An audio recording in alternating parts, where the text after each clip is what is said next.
Vous connaissez le proverbe « vivons heureux, vivons cachés ». Eh ben, il y en a une qui l'a très bien compris, c'est Tizochrysis lutea. Tizo, qui c'est l'algue marine que j'étudie et elle a la particularité d'être microscopique, c'est-à-dire qu'on la voit pas à l'œil nu, quoi.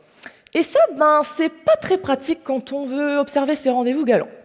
Mais alors, pourquoi est-ce que je m'intéresse à la vie amoureuse d'une microalgue, vous allez me demander? Eh bien non, ce n'est pas uniquement pour assouvir mes besoins de voyeurisme, mais tout simplement parce que Tizo, c'est une super algue pleine de qualité qui nous rend bien des services sans même qu'on le sache. En plus de produire la moitié de l'oxygène sur Terre, elle va nous servir de super aliment, riche en protéines pour le développement de nos muscles par exemple. Mais elle a également des propriétés anti-diabète et même anti-cancer. Ce sont donc pour toutes ces raisons que l'on exploite actuellement Tizo, mais peu de personnes s'intéressent à sa vie, et plus particulièrement sa vie privée. Eh ben moi je ne suis pas d'accord. Comment fait une microalgue pour sélectionner son compagnon idéal? Parce que, je ne sais pas pour vous, mais personnellement, j'essaye de ne pas prendre la première personne venue. Et bien chez les microalgues, c'est la même chose. Alors, je sais pourquoi, je vais m'intéresser à connaître les préférences de Tizo, ce qui l'a fait frétiller chez un partenaire, ou au contraire, quels sont les critères rédhibitoires.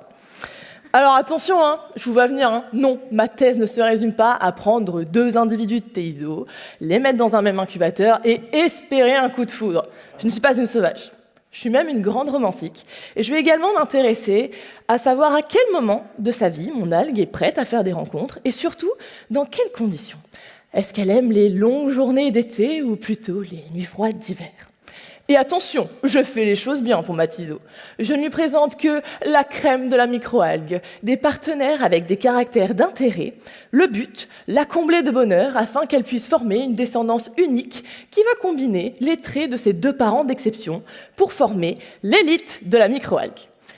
Eh bien, c'est ce que j'essaye de faire au sein de mon laboratoire où j'élabore différents scénarios de rencontres. Scénario numéro 1, l'aquarium est cosy, la lumière est tamisée. Scénario 2, est-ce qu'on ne monterait pas un petit peu la température?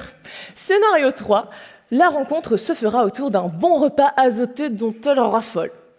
À l'image d'un speed dating, du coup, je vais présenter ces rendez-vous à mon algue en espérant que les conditions soient propices à l'union entre 2 individus. Alors, entremetteuse de microalgues, c'est un travail qui se révèle assez fastidieux, que ce soit dans la conception de ces rendez-vous, mais surtout dans l'observation de l'idylle de ces organismes plus petits qu'un grain de sable. Alors pour le moment, Tizo n'a toujours pas trouvé son bonheur au sein de mon labo matrimonial, mais je ne perds pas espoir. D'ailleurs, moi je vais bientôt vous laisser, j'ai un rendez-vous.